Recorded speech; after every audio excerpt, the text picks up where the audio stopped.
So over here, I have a website. So if I were to go ahead and view this out, let's say, for example, a new page right here, then this is what I see. So this template that I'm using is quite customizable. And if you want to go ahead and open up the customizer to see what you can actually customize, then what you can actually do is go around onto the appearance section right here, just like this.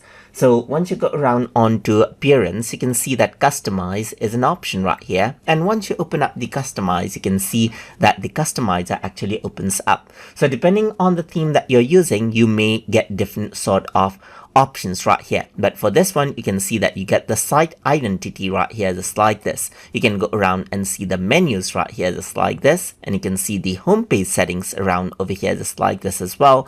And you can also see the Jetpack search, which is embedded over here onto this particular a site, and there's additional CSS that you can add in, but you need to upgrade, as you can see right here.